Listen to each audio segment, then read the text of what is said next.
2015 সালের অক্টোবরে সুরমা নদীর ওপর নির্মিত সিলেট কাজিরবাজার সেতু উদ্বোধন করেন প্রধানমন্ত্রী শেখ হাসিনা।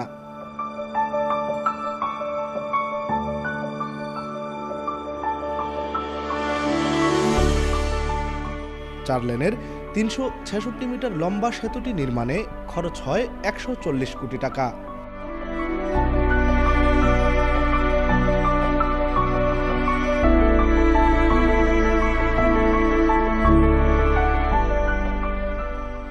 এই সেতু নগরবাসীর কাছে এখন বিনোদনের স্থানও। বিশেষ করে সন্ধ্যার পর থেকে 4 লেনের সেতুটি পরিণত হয় একটি পার্কে।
ফুটপাতে সারি সারি চেয়ার বসিয়ে ফুচকা, চটপটি, ফাস্টফুড, চা, কফি তৈরি করা হয় ভাসমান শতাধিক দোকানে, যেখানে ব্যবহার করা হচ্ছে কেরোসিনের চুলা, গ্যাস সিলিন্ডার এবং শ্যালো ইঞ্জিন।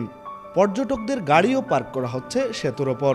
এতে বড় ধরনের দুর্ঘটনা আশঙ্কা করছেন বিশেষজ্ঞরা।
ব্রিজের কনস্ট্রাকশনটা এত সুন্দর হয়েছে, এখান থেকে বসে সুরমার নদীর সৌন্দর্য প্লাস হচ্ছে এই নদী ব্রিজের সৌন্দর্য একসাথে উপভোগ করা যায় এবং বন্ধুবান্ধব মিলে খোলা আকাশের নিচে এবং মুক্ত হাওয়ায় অনেক সুন্দর মানে অবসর যাপন করা যায় এখানে। এই মানে ব্রিজটা তো মানে রিফ্রেশমেন্টের জন্য খারাপ না, কিন্তু এইগুলো আসলে করা উচিত না। ধরেন একটু কেয়ারফুলি ইউজ করলেই হয়। যেমন যে স্ট্রিট ফুডগুলো আছে এগুলো তো যে একটু মানে আপডেটেড যেগুলো আছে ওগুলো ইউজ করলে হয়, চুলা টুলা না ব্যবহার করে। চুলাগুলা তো অবশ্যই প্রতিটা ট্রলির মধ্যে হ্যাঁ একটা করে চুলা আছে, প্রায় 70-80টা চুলা চলতেছে রানি।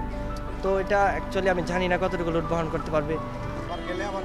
না না এক হইলাম তো আপনার এখন গাড়ি টাকা ওই যাস তারপরে পুলিশে হইলে আমরা গাড়ি রাত থাকে না, সব সরে যায়, তার একার বেকারও লাগায়, মামলাও দেয় এক সময়। এর মধ্যে পুলিশের সমস্যা করে, মনে হচ্ছে বেবি ডে ভাই মানে টোটাল নিষেধ, আমরা তবু লুকাই আছে ভাই করি না, এটা বাধা দেয় না, এটা আমরা গরিব মানুষ তো তাই আর কি ডিস্টার্ব করে না। এটা তো গাড়ি চালানোর জন্য বানাইছে, এখানে চুলা চালানোর জন্য তো বানায় নাই।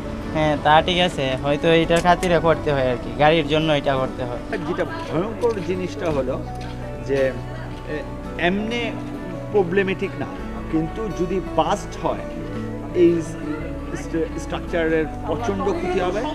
তার ফলে হচ্ছে এই স্ট্রাকচার অনেক সময় এমনও হতে পারে যে যদি ভিতরের অনেক কিছু ভেঙে যায় তাহলে এটা রিপেয়ার করার জন্য অনেক টাকা কষ্ট লাগবে।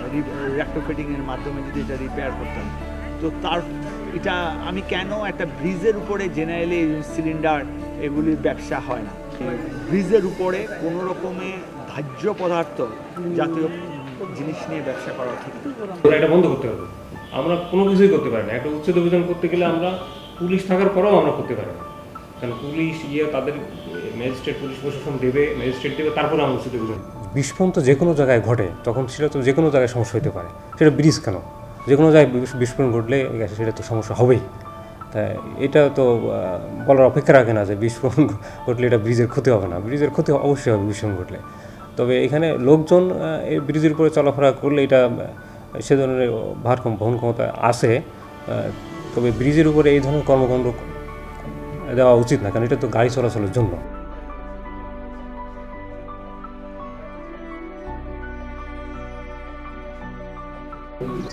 এখানে যদি সিলিন্ডার ব্যবহার হয় নিশ্চয়ই আগুন ধরার সম্ভাবনা আছে। সিগারেট বিক্রি হলে মানুষজন সিগারেট খাবে, নদী দূষণ হবে এবং সেখানে বড় রকম অগ্নি দুর্ঘটনা হওয়ার সম্ভাবনা আছে। সব মিলায় এখানে সুন্দর একটা পরিবেশের জন্য নগরবাসী সহযোগিতা দরকার, রোডস অ্যান্ড হাইওয়ে যারা করছে মেনটেনেন্স করে, সাথে পুলিশ। তা আমরা আন্তরিক এই বিষয়ে, আমরা অচিরেই এই বিষয়টা যেহেতু একটা বড় আকারের নলেজে আসলো, আমরা চাই না যে সেখানে কোনো চটপটির দোকান থাক এবং কোনো রকম সেখানে ব্রিজের ক্ষতি হবে, পর্যটকের ক্ষতি হবে, এই নগরীর সৌন্দর্য নষ্ট হবে, এটা আমরা চাইনি।